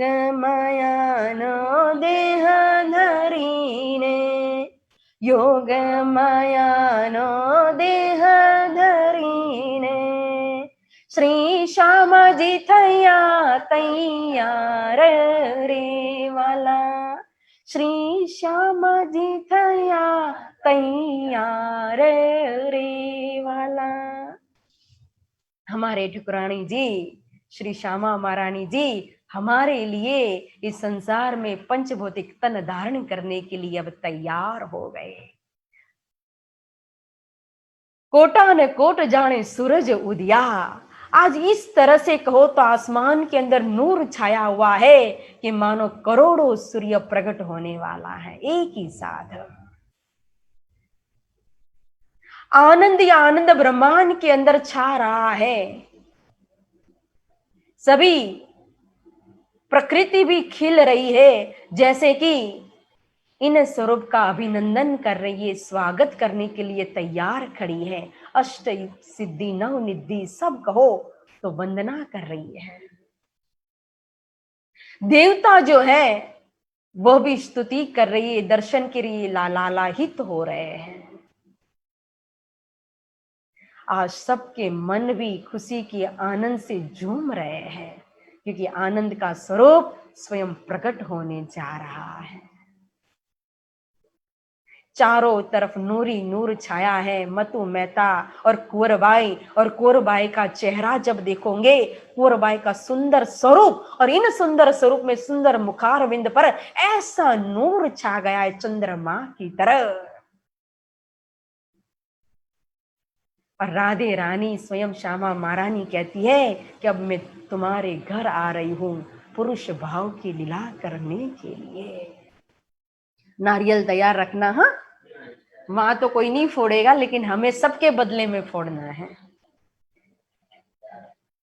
नारियल मतलब कि सिर देना। आज हम अपने प्रियतम के लिए क्या करेंगे? कुछ नहीं कर सकते तो बधाई गाते हैं, आनंद उत्सव मनाते, चॉकलेट प्रसाद के रूप में बांटते हैं, खाते हैं। और सिर तो फोड़ नहीं सकते हैं, जान तो सबको प्यारी होती है। तो सिर देना मतलब कि नारियल देना, अंदर से समर्पित होते धाम धनी के चरणों में। तो जैसे ही मतु मेहता और कुंवरबाई ने अपने पूर्व जन्म का अनुभव किया, व्रज लीला का दर्शन किया, व्रज के अंदर वृकभान का अनुभव किया, मतु मेहता ने, कुंवरबाई ने प्रभावती का अनुभव किया, राधे रानी के दर्शन किए, संवाद हुआ। और फिर जैसे ही कहो कुंवरबाई और मतु मेहता का ध्यान टूटता है तो संवत 16 से 37 से आसोज सुदी 14 को विक्रम संवत 1638 तो विक्रम संवत 1638 है, आसोज का महीना है, शुद्ध यानी कि शुक्ल पक्ष है, 14 की चांदनी है और इसी समय और वार भी कहा जाता है गुरुवार। और 9 घड़ी का समय बाकी था। उस समय या मतु मेहता और कुंवरबाई बैठे थे ध्यान अवस्था के अंदर। तो लगभग समझो कि जो हमारा खेल का समय है, उसी खेल के समय में 4:30 बजे 4 4:30 के आसपास ही हमारे सदगुरु महाराज श्यामा महारानी राधे रानी स्वयं मतु मेहता और कुंवरबाई के घर मारवाड़ देश के अंदर उमरकोट गांव में सबको धन धन करती, सबकी आत्मा की कल्याण करने के लिए प्रकट हो रहे हैं। तो संबंध 16 से 37 आसो सुदी 14 को जन्मदिन श्री देव चंद्र जी,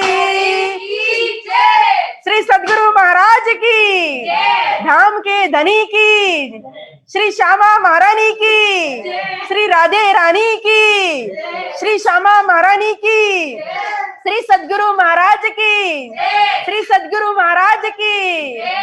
नंदगिरानंद वयोज, नंदगिरानंद वयोज, ये नंदगिरानंद वयोज, मतुमेता गरानंद वयोज, कुंवरबाई गरानंद वयोज,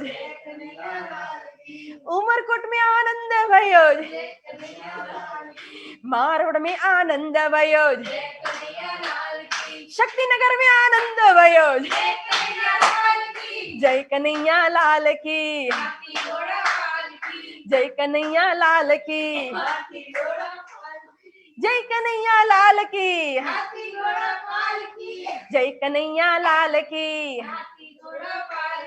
1 2 3 4, 1 2 3 4, 1 2 3 4, 5 6 7 8 श्यामा जी हमारे साथ, 5 6 7 8 श्यामा जी हमारे साथ, 5 6 7 8 1 2 3 4, 5 6 7 8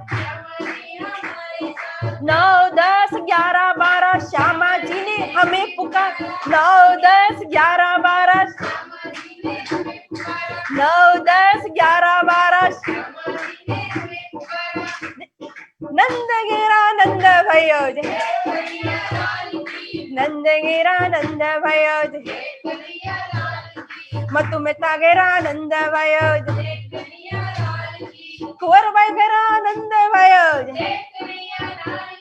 उमरकोट में आनंद भयोज, घर घर में आनंद भयोज। 1 2 3 4, 1 2 3 4 श्यामा जी नो जय जय का, 1 2 3 4, 5 6 7 8, 5 6 7 8, 9 10 11 12, 9 10 11 12, नंदगिरानंद भयोज,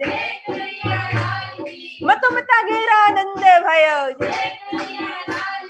कुंवरबाई गिरानंद भयोज, शक्तिनगर में आनंद भयोज,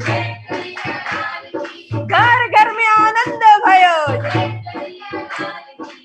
बोलो श्री सदगुरु महाराज की जय, श्री राधे रानी सरकार की जय, श्री श्यामा महारानी की जय, धाम के धनी की जय।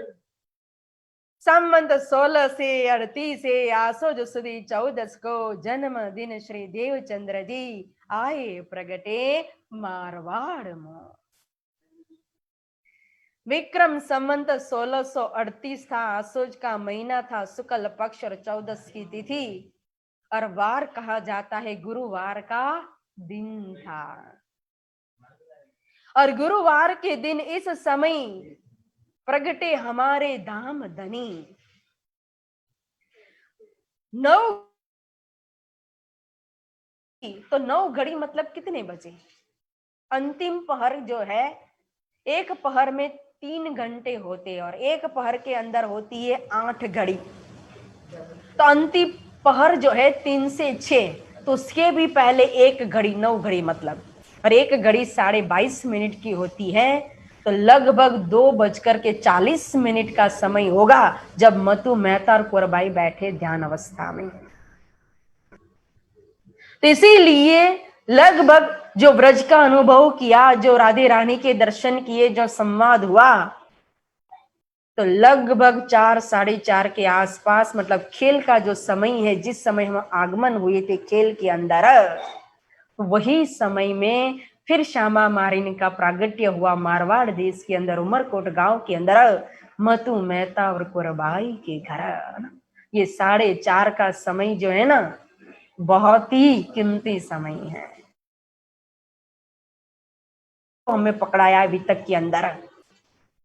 अगर यहाँ पूछू तो कोई सामने, मुझे तो आवाज आएगी नहीं ना, नहीं तो पूछती आज श्रोताओं को कि 4:30 का समय किस जिस जगह पर वितक साहिब के अंदर महामती श्री लालदास जी महाराज ने हमें पकड़ाया हुआ है। देखो, हर साल हम वितक कथा श्रवण करते हैं और इसलिए हमें ऐसा लगता है कि हर साल हम सुनते, या इतने सालों से, हम तो 5 साल से सुन रहे, 15 साल से सुन रहे, 25 साल से सुन रहे। कभी कभी हमारे अंदर एक अहंकार भी आ जाता है, इतने सालों से हमारा नियम है सुनने का। लेकिन मैंने पहले ही दिन कहा था कि नियम के लिए कथा नहीं सुननी है। और वितक साहिब की कथा हमारे 6 दिन की लीला है, उस लीला का चिंतन कराने के लिए ये मास आता है। इसीलिए वितक कथा हम हर साल, हमारी ये 6 दिन की लीला को सुनने के लिए हम बैठते हैं। और जब ये 6 दिन की लीला हम सुनने सुनाने के लिए बैठते हैं, तो इसीलिए अन्य बातें या घर घर की कहानियां, हंसना हंसाना, यह सब इस वितक साहिब के अंदर, ये कथा चर्चा के अंदर नहीं आता है।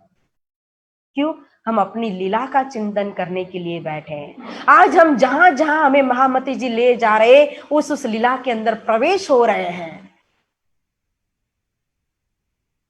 मुलमिला हमें प्रवेश करवाया, अब चौथे दिन की लीला के अंदर कहो तो स्वयं हमें प्रवेश करा रहे हैं। मारवाड़ देश लेकर के गए, उमरकोट गांव लेकर के गए, और जहां मतु मेहता और कुंवरबाई का घर मां लेकर के गए, कि जहां आनंद उत्सव मना रहे मतु मेहता और कुंवरबाई। जब मतु मेहता और कुंवरबाई जब ध्यान अवस्था से उठते, तो उन्होंने देखा कि एक पुत्र जो है, एक बालक जो है, वो प्रकट हुआ है सामने।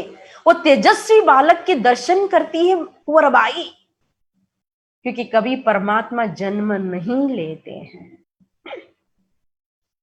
कृष्ण का भी प्रागट्य होता है, या सदगुरु का भी प्रागट्य हुआ है। जो गर्भ फुला हुआ था, जब देखा तो वो गर्भ ही फुला हुआ नहीं था, और सामने देखा तो पुत्र का प्रागट्य हुआ है।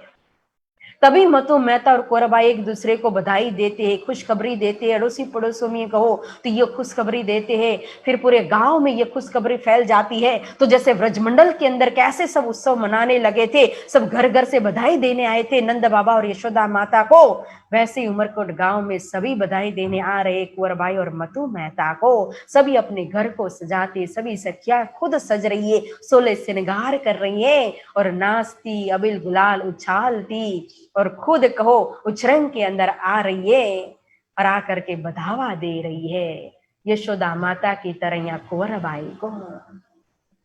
आज साधु संतों के मन भी फुले हुए, खिले हुए हैं। प्रकृति भी कहो तो इन स्वरूप की, प्रागट्य की अभिनंदन दे रही है सारे संसार को। और त्रिदेवा ब्रह्मा विष्णु महेश सभी देवता अपने अपने लोक में निरत कर रहे, नाच रहे, सभी अपने अपने कहो लोक के अंदर उत्सव मना रहे हैं। सारे संसार के अंदर आनंदी आनंद छाया हुआ है। तभी कहा कि यह बधाई ब्रह्मांड में त्रिगुण समेत, और स्वयं ये तो आनंद का ही स्वरूप है। जो आनंद का स्वरूप है, सबको आनंद देने के लिए आए हैं, तो वो आनंद जब प्रकट होगा तो फिर यह ब्रह्मांड के अंदर आनंद कैसे न छाए। इसीलिए सारा ब्रह्मांड आज आनंद का अनुभव कर रहा था। वितकार स्वामी श्री लालदास जी महाराज कह रहे हैं, यह जस पढ़े सुने जो सीखे, हित सो जीव में धारे, जम की त्रास ताई नहीं कब हूं दहु पक्ष को तारे। यह जो स्वरूप प्रकट हुए, इन स्वरूप की वितक अभी तो सुनाना बाकी है, लेकिन पहले ही उस वितक की महिमा को बता रहे, चौथे पांचवें और छठे दिन की वितक की महिमा को, कि यह जो स्वरूप यहां प्रकट हुई ना, स्वरूप की जो वितक जो सुनेगा ना, जो पढ़ेगा ना, जो पढ़ करके सुन करके जो हृदय के अंदर अपने अंतस्करण के अंदर जो धारण करेगा, उनको यमराज की त्रास कभी भी सहन नहीं करनी पड़ेगी। सिरदार जो जाने नहीं जगदीश को, तीन सिर झमकी मार कहा। देखो, जो भगवान विष्णु के भी भक्त होते, उनके ऊपर यमराज की लाठी नहीं चलती है, तो फिर जो परमात्मा स्वयं पूर्ण ब्रह्म श्री राज जी महाराज की जो अंगना है, सुंदर साते भक्त है, उनके ऊपर तो यमराज की लाठी, धर्मराज की लाठी कैसे चलेगी। इसीलिए जो इस वितक साहिब की 6 दिन की लीला का चिंतन करेगा, श्रवण करेगा, सुनेगा, सुनाएगा, हृदय के अंदर धारण करेगा प्रेम से, उनको मात्र यमराज की फांसी से तो मुक्ति मिल जाएगी, उसके शासन से तो मुक्ति मिल जाएगी, उसकी लाठी तो उसके ऊपर नहीं चलेगी, परंतु वो तो दहो पक्ष को तारे। वो पवित्र आत्मा, वो भक्त तो दोनों ही पक्ष, यानी कि पियर पक्ष और ससुराल पक्ष, दोनों पक्ष को तारने वाला है। इसीलिए कहा, कही सुनही चित्त में धरी सतगुरु विक्रम जेहा, द्वंद्व फंद जगबंद सब कटे मिटे तिन केहा। इतनी बुज्रक, इतनी श्रेष्ठ, अति श्रेष्ठ वितक है, क्योंकि यो स्वरूप स्वयं पूर्ण ब्रह्म परमात्मा के अर्धांगिनी स्वरूप है। स्वयं धाम धनी परमात्मा ने आकर के संसार के अंदर लीला की है, यह ब्रह्म लीला है। अक्षर चित्त में ऐसे उभयो ताको नाम सदाशिव कयो ना।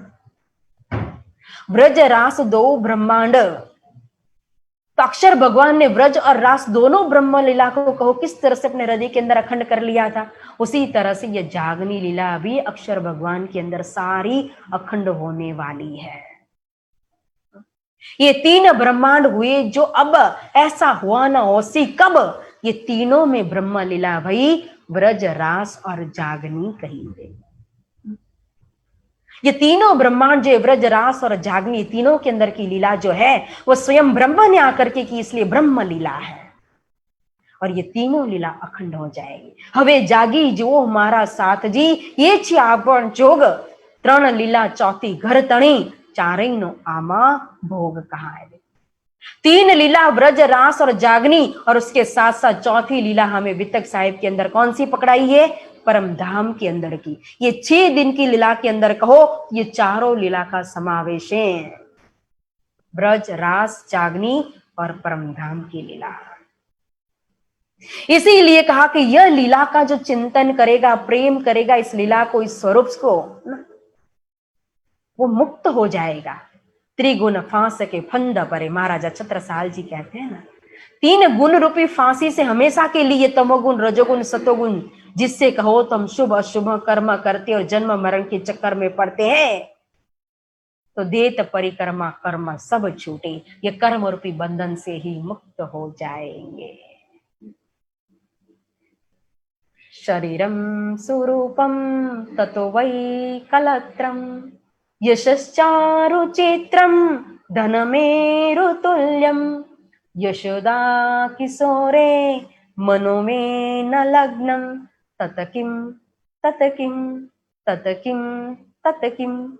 इस श्लोक के अंदर कह रहे, शरीरम स्वरूपम, अत्यंत सुंदर शरीर हो, बहुत ही संसार के अंदर नाम हो, प्रतिष्ठा हो, यश हो, कीर्ति हो, और खूब धन भी हो, सुमेरु पर्वत की तरह धनवान हो, लेकिन यदि यशोदा नंदन को, यशोदा माता की कन्हैया को अगर नहीं जाना, नहीं पहचाना कि यह स्वरूप कौन है, तो ततकिम ततकिम ततकिम, सब कुछ नकाम का है, दिख है, दिख दिख है, दिख दिख है। उसी तरह से यहां भी कहा, आग परोती न कायरो, जो धाम की राह न लेत, सरफा करे जो सिर का और संकोचे जीव देता। हमें सतगुरु जैसे सतगुरु मिले, महामती श्री प्राणनाथ जी जैसे प्रीतम मिले, फिर भी हम अपने हादी की श्री राज से ठकुरानी जी की पहचान करके अपनी आत्मा को उनके चरणों में समर्पित न कर सके, अपने जीव को, अपनी आत्मा को संकोच करे समर्पित होने में, तो आग परे तिन काया रहो। तारतम जैसा मंत्र मिला, फिर भी हम धाम की राह पर न चल सके, तो आग परे तिन काया रहो। इसीलिए यह वितक सुनाने से पहले ही जैसे ही प्रागट्य हुआ, तो स्वयं महामती श्री लालदास जी महाराज पहले वितक की महिमा बता रहे कि यह स्वरूप इनकी वितक, इनकी लीला को सुनोगे तो कितना फायदा है। हमेशा के लिए कहो तो काल की जाली मिट जाएगी, कर्म रूपी बंधन से छूट जाओगे। मोह मति लघु धीरज चरित त्यो लो चित्त में धार, जैसे मूर्ति कंद की चाहे समुद्र को पार कहा है। अब सतगुरु महाराज की वितक और इस वितक की सिफत जो है, महिमा जो है, इतनी है तो मैं किस तरह से वर्णन करूं। या महामती जी कह रहे हैं जैसे मूर्ति कंद की चाहे समुद्र को पार कहा। इन स्वरूप की वितक महिमा इतनी बड़ी, और मैं जिस बुद्धि से वर्णन करने के लिए जाऊं या तो सुनाने के लिए जाऊं ना, मेरी बुद्धि तो इतनी छोटी सी है, कैसे सुनाऊं। जैसे एक सागर हो और सागर के अंदर एक मिश्री का कटका जो है ना, वो मिश्री के कटके को अगर आप डालोगे और वो कटका अगर सोचे कि मैं अब सामने की किनारे की खबर लेकर के आऊं वापस इस किनारा पर, तो क्या यह संभव है? क्यों?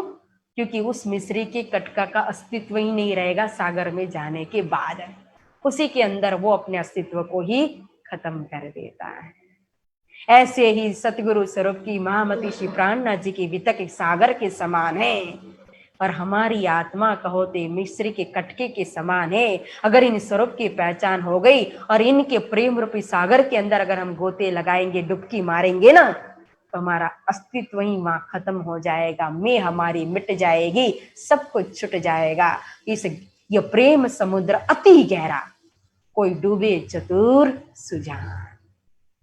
इतना गहरा ये प्रेम का, इश्क का समुद्र, सब नहीं डूब पाएंगे, लेकिन जो डूबा वो निकल नहीं सकता है। जब प्रगटे मारवाड़ में घर अति आनंद नर नार, यह बधाई ब्रह्मांड में त्रिगुण समेत विस्तार कहा।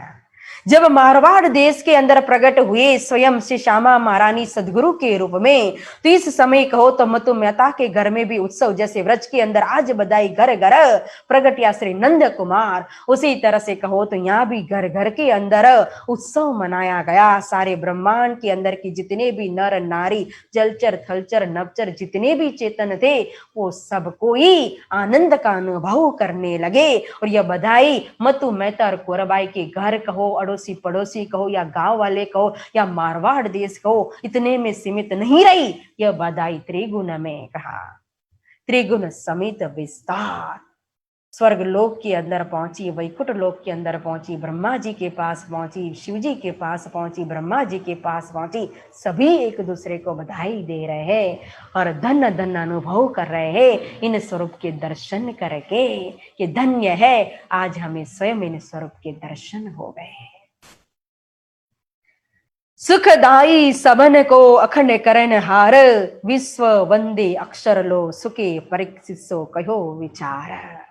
यह स्वरूप तो सुखदाई स्वरूप है, सारे संसार के मानव मात्र को सुख देने के लिए, आनंद देने के लिए, इतना ही नहीं तारतम को प्रकट करके फिर सबको मुक्ति देने के लिए यह स्वरूप प्रकट हुए हैं। महामती जी कहते कि संसार के जितने भी मनुष्य रूपी प्राणी है, ये मनुष्य जो भी भक्ति करते, वंदना करते, प्रार्थना करते हैं, तो श्रीमद् भागवत के अंदर लिखा हुआ है कि सबकी प्रार्थना पहुंच पहुंच करके कहां तक पहुंचती है? तो स्वयं सुखदेव मुनि राजा परीक्षित को कहते हैं कि यह प्रार्थना अक्षरधाम तक ही पहुंच सकती है। लेकिन यहाँ तो अक्षर भगवान भी जिनके दर्शन के लिए जाते हैं, वंदना करते हैं, स्तुति करते हैं, उन अक्षरातीत धाम से आए हुए स्वरूप है स्वयं। फिर इसकी साक्षी शास्त्र के अंदर भी लिखी हुई है। यहाँ श्रीमद् भागवत के श्लोक के द्वारा महामती स्वामी श्री लालदास जी महाराज साक्षी दे रहे हैं कि श्यामा जी की सुरता जो आई, तो श्यामा जी की सुरता सुंदरबाई सखी को माध्यम बनाया, लेकिन कोई जीव को भी आधार बनाना पड़ेगा इस नारायणी सृष्टि के अंदर की जीव। जो जीव तन धारण करेगा तभी तो उसके ऊपर सखी और स्वरूप की सुरता राज्य महाराज का आवेश आकर के विराजमान होगा। तो वो जीव कौन सा था, कैसा जीव होगा, कौन सी उसने कैसी कष्नी की होगी, तपस्या की होगी, तब उसको कहो तो इन स्वरूप की लीला उसके ऊपर बैठ करके ये स्वरूप स्वयं लीला करे, ये उनको सौभाग्य प्राप्त हुआ।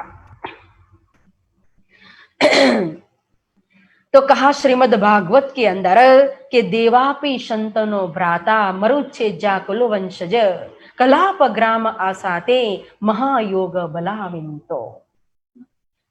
तो देवापि शंतनो भ्राता, अब शंतनु जो राजा है, भीष्म पिता के पिता शंतनु, और शंतनु राजा के भाई थे देवापी। तो देवापी ने हिमालय के अंदर एक कलाप ग्राम नाम का एक स्थान में जाकर के तपस्या की थी। और दूसरे राजा जो थे सूर्यवंशी राजा, जो मरु राजा इच्छा कुल के अंदर जन्मे थे, तो ये मरु राजा ने भी इसी स्थान में जाकर के तपस्या की। और दोनों ने तपस्या करके योग बल के अंदर इतने आगे हो गए, इतने आगे बढ़ गए कि भविष्य को जान लिया कि 28वें कल युग के अंदर तो स्वयं पूर्ण ब्रह्म परमात्मा आकर के लीला करने वाले हैं। तो दोनों ने इच्छा की कि हमें अपनी तपस्या का जो फल है, इस फल के अंदर हमें चाहिए कि हम कलयुग के अंदर जन्म धारण करें और यह स्वरूप स्वयं हमारे तन से ही लीला करे, हमारे जीव को आधार बनाए। इसीलिए देवापी राजा का जो जीव है, उस जीव को आधार बनाया सुंदरबाई सखी ने। इस सुंदरबाई सखी के आधार से कहो तो स्वयं उसके ऊपर श्यामा जी की सुरता ही राज्य के आवेश को लेकर, और यही स्वरूप कहो तो स्वयं श्री देवचंद्र जी के रूप में प्रकट हुए मारवाड़ देश के अंदर कुंवरबाई और मतु मेहता के घर। और दूसरे जो राजा जो थे, जो सूर्यवंशी मरु राजा, और इसी मरु राजा के जीव के ऊपर कहो तो स्वयं इंद्रावती सखी की सुरता, इंद्रावती सखी की वासना आकर के विराजमान होती हैं, जिनके अंदर स्वयं श्री राज्य का पूर्ण आवेश युगल स्वरूप आकर के विराजमान होते हैं, और उनके तन से लीला होती है। और फिर कहते हैं कि तावी हेत्य कलरंते वासुदेवानुसुक्षित वो वर्ण आश्रम युतम धर्म पूर्ववत प्रथिष्यत।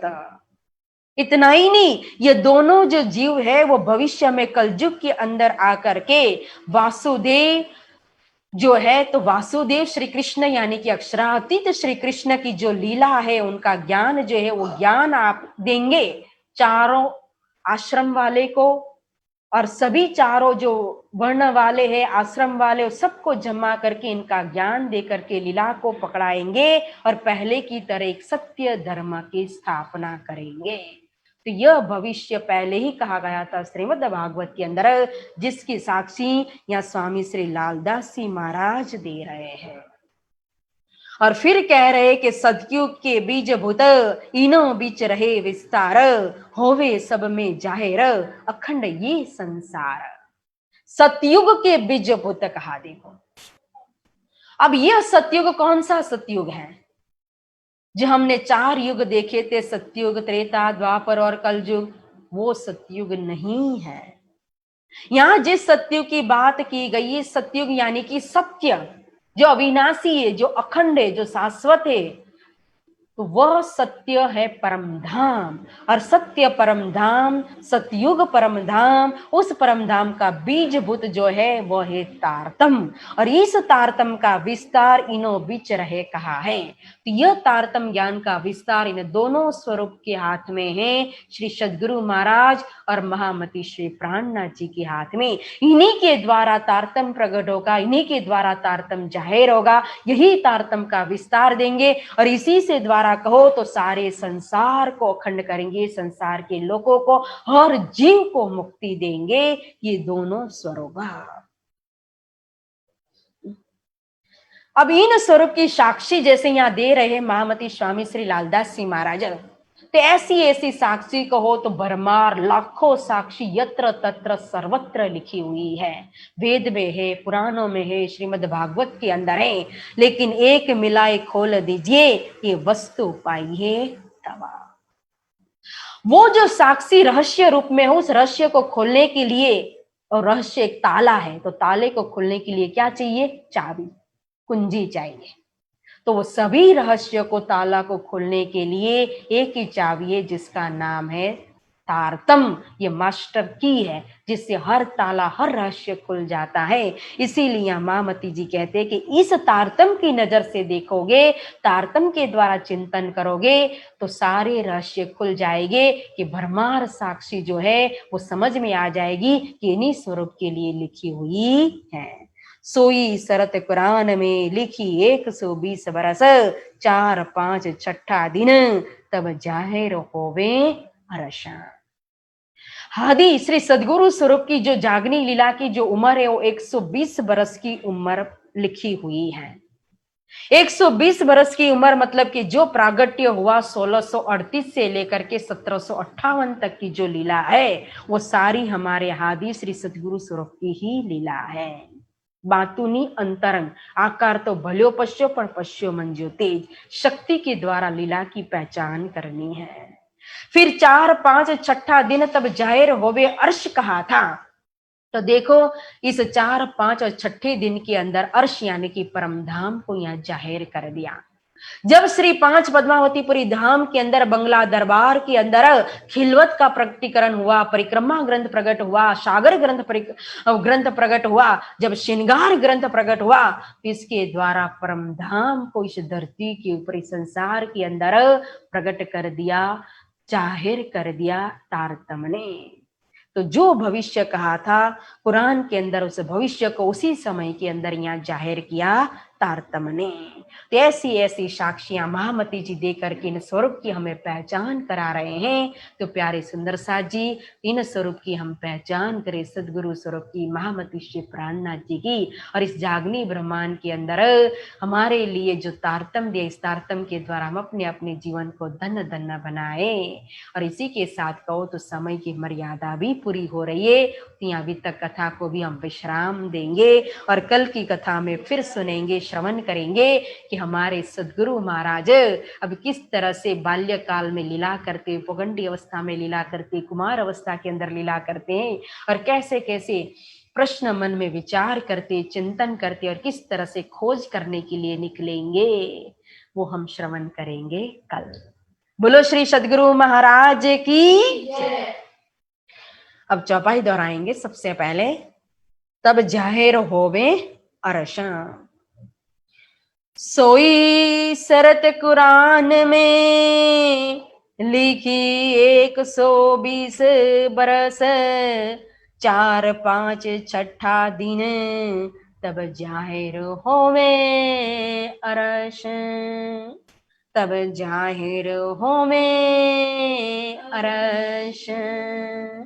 बोलिए श्री सतगुरु महाराज की जय, श्री प्राणनाथ प्यारे की, श्री बाईजूराज महारानी की, श्री कृष्ण कन्हैया लाल की, श्री तीनोंपुरी धाम की, बोल बोल पंजे वाले की, बोल बोल बंगले वाले की, बोल बोल गुम्मट वाले की, श्री निजानंद संप्रदाय की, श्री कृष्ण प्रणामी धर्म की, श्री परमहंस चरणदास महाराज की, समस्त सुंदर साथ की, प्राणनाथ प्यारे की, प्राणनाथ प्यारे की, प्राणनाथ प्यारे की। बहुत बहुत धन्यवाद। प्रणाम सुंदर साथ जी। अर्जी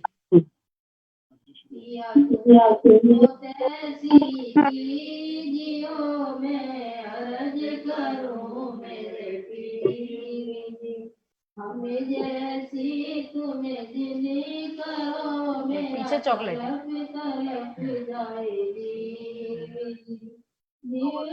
तो जीवे नहीं, क्यों मीठे दिल की प्यास ली, तुम बिना किन सो कहूँ, किया तुम्हें हो मेरी रात ली।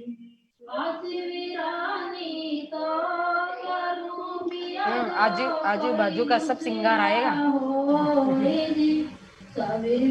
पिया जी सामे रति दिन रहन जाते रोएगी। जन्म अंधी जो हमें होती सो तुम देखत किएगी। पिया जब तुम्हें आप दिखाओगे तभी देखूंगी नैन भरेगी। पुकार पिया जी मेरी सुन के अब डील करो आलो जी। क्षण क्षण खबर जो लीजियो मैं अर्ज करूं दुल्हीन जी। ऐसी अर्ज मैं तो करूं पिया बीच पड़ी अंतराए जी। अंतराड़ी डाल के दुल्हाई जे कंठ लगाए जी। कंठ लगाए कंठ सो पिया की जय हासी विलास जी। वाले ने जाए श्री इंद्रावती पिया राखो चरणों के पास जी। तुम दुल्हा में दुल्हनी पिया न जानो बात जी। सखी सो सेवा करूं पिया सबे अंगो साक्षात जी। सदा सुखदाता श्री धाम धनी मैं क्या कहूँ इन सब बात जी। श्री मामती युगल स्वरूप वारी अंगना बलि बलि जात जी। सदा सुखदाता श्री धाम धनी मैं क्या कहूँ इन सब बात जी। श्री मामती युगल स्वरूप परिवारी अंगना बलि बलि जात जी। वारी अंगना बलि बलि जात। कान्हा प्यारे की जय। प्रणाम सुंदर साथ जी।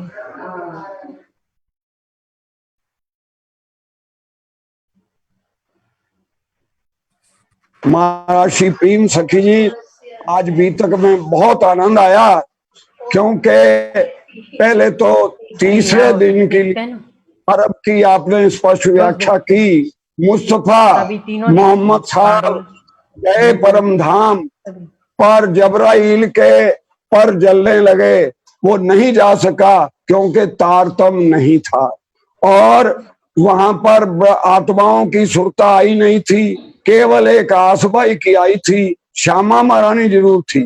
फिर आपने स्पष्ट कर दिया।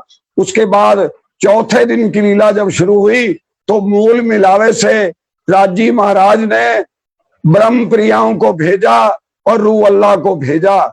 श्यामा महारानी सदगुरु महाराज के चोले में स्वयं आ गई और आपने ये भी स्पष्ट किया था सुल्तान खिलजी था। जिस दिन सदगुरुदेव चंद का प्रकटन था विक्रम 1678 में, उस दिन 2.5 घंटे पहले उन्हें वृषभान और प्रभावती का दर्शन हुआ। उन्हें आभास हुआ कि वो पूर्व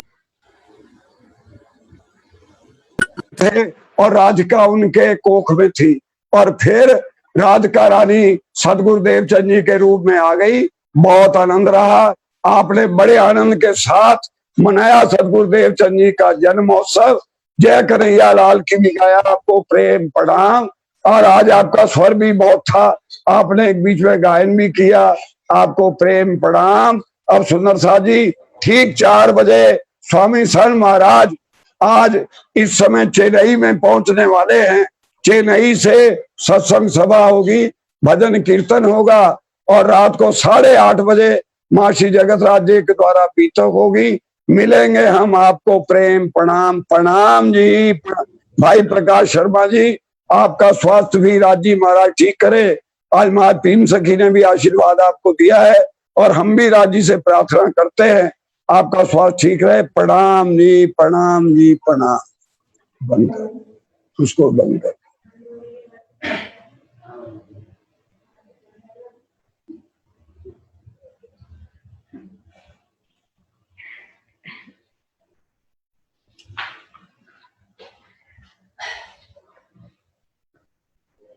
प्रकाश जी कहाँ है?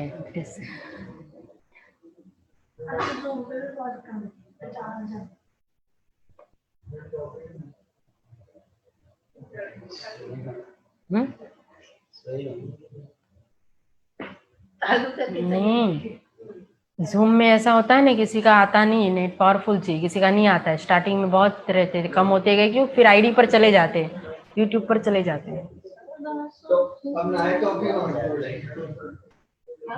लेकिन वो डिस्कनेक्ट नहीं कर रहे हैं।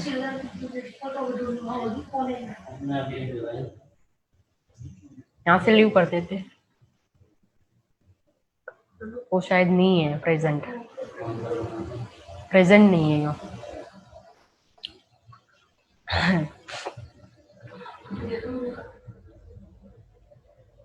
मेरे धनी